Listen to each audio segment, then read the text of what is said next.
Bonjour à tous, c'est Gauthier, j'espère que vous allez bien. Aujourd'hui, on parle des films du studio d'animation Leica. C'est parti!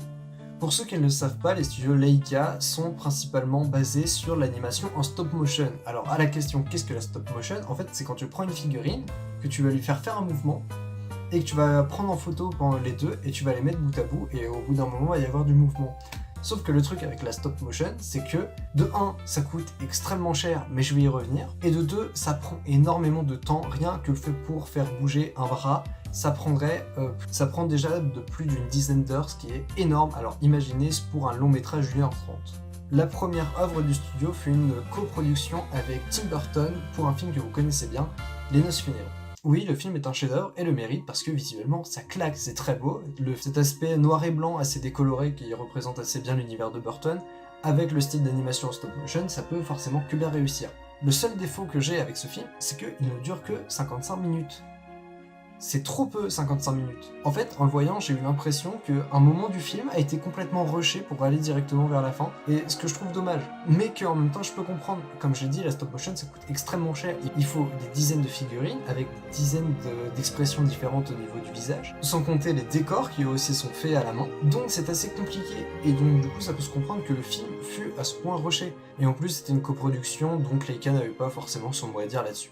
Mais du coup, quand Leica a la barre sur eux-mêmes, ils peuvent sortir leur deuxième film, Coraline. Coraline fut le responsable d'un de mes plus grands cauchemars étant enfant. Enfin voilà, ce personnage de l'autre mère en VF, mais on va dire belle dame plutôt parce que c'est plus classe quand même. C'est la raison de mes cauchemars pendant plusieurs années de mon enfance. Donc Coraline, c'est l'histoire d'une petite fille qui vit seule avec ses parents qui ne s'occupent très peu d'elle parce qu'ils travaillent beaucoup, ce qui fait qu'elle découvre un autre monde, pas comme la Reine des Neiges, où elle découvre une autre maison avec des autres parents, avec des autres voisins, voilà, c'est le monde autre. À la seule différence qu'ils ont d'être gentils et que ce soit un univers un peu plus fantaisiste et qu'ils ont des boutons à la place des yeux. Évidemment, tout va pas se passer comme prévu, mais pour ceux qui l'ont pas vu, je ne spoilerai pas. D'ailleurs, pour ceux qui ne le savent pas, c'est l'adaptation d'un livre. Un livre assez dark, avec la stop motion, qui est elle aussi assez dark, content que c'est des mecs qui ont bossé sur Les Noces funèbres.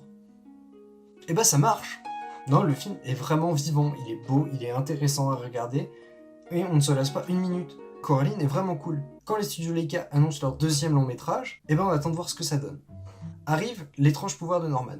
Et je qualifierais ce film de film d'horreur pour enfants. Il y a tous les codes des films d'horreur qui sont repris, qui sont un peu parodiés et mis à la sauce enfantin avec l'animation. Et ça rend vraiment bien parce que la stop motion permet pas beaucoup de choses d'une manière technique, mais d'une manière scénaristique et d'une manière visuelle, permet beaucoup de choses et le film marche très bien. On suit donc les aventures de Norman qui a un pouvoir de parler aux morts, puis après des péripéties, voilà, je veux pas rentrer trop dans les détails, j'ai envie de vous en dire le moins possible sur les films parce que vraiment allez les voir sans rien savoir pour vous faire un meilleur avis. Et du coup, L'étrange pouvoir de Norman est une claque, surtout au niveau de la stop motion. La scène finale avec la sorcière était magnifique, voilà, la stop motion au plus haut level et c'est vachement beau et c'est vachement intéressant. Quelques années après, les studios Leica nous sortent donc une autre production, Les Boxtrolls, qui sont pas si mal. Les Boxtrolls, c'est le seul film que je n'avais pas vu à sa sortie et que je l'ai vu bien des années plus tard et ouais, il claque encore une fois. Je vais encore leur dire, mais l'animation est au top, voilà, la stop motion est vraiment incroyable là-dessus. L'histoire reste un peu faiblarde, voilà, mais reste quand même vachement sympathique pour les enfants. Les musiques sont assez cool et les personnages sont vraiment attachants. Les Boxtrolls a été quand même assez sympa. C'est le pire des studios Leica, mais le pire avec une note de 18 quoi. Puis arrive le film que je voulais voir impérativement, le film qui a été nominé aux Oscars, même si les Oscars ça vaut pas grand chose, Kubo et l'armure magique. C'était une dinguerie. Ce film est tout ce que l'animation stop motion peut donner. Ce film éclate tout point de vue visuel. Il prend certains Disney, il les casse en deux. Voilà, il est incroyable ce film. Thématique asiatique est vraiment très belle et vraiment très respectée. La musique qui est au cœur de l'histoire, pareil, est vraiment excellente. L'histoire est incroyable là-dessus. Vraiment, j'éviterai d'en dire plus, mais vraiment incroyable. Kubo et l'armure magique est le meilleur Leica pour moi et de très loin parce que il est vraiment classe, il pète la classe, il est génialement classe, il est incroyable sur tous les niveaux. Si vous ne l'avez pas vu, foncez parce qu'il est vraiment incroyable et c'est honnêtement l'un des meilleurs films d'animation qu'on aura de cette décennie, qu'on a eu de cette décennie. Et pour finir, le dernier film que les studios Leica ont sorti, Monsieur Link, qui me fait penser aux Boxtrolls dans un sens, mais qui est meilleur que les Boxtrolls pour d'autres raisons. La stop motion est au top, le fait qu'il y ait une nouvelle créature, tout ça, qu'on passe de plusieurs régions du monde, ça renforce l'immersion et la stop motion est géniale à ce niveau-là, encore une fois, mais je ne dirai jamais à quel point la stop motion est géniale. Non, vraiment, Monsieur Link est incroyable pour ces raisons-là, et même pour la VF, parce qu'il y a Eric Judor à la VF. Et ouais. Et c'est d'ailleurs l'un des défauts des studios Leica, c'est la VF, parce que les titres VF sont assez mal choisis, mais en même temps ça peut se comprendre. A Corpse Bride qui devient Les Noces Funèbres, ça c'est une traduction, La Mariée Cadavérique, c'est d'ailleurs le titre qui a été pris aux États-Unis. Voilà, c'est classe, ça reste simple. Coraline qui devient Coraline, ça change pas. Paranorman qui devient L'étrange pouvoir de Norman.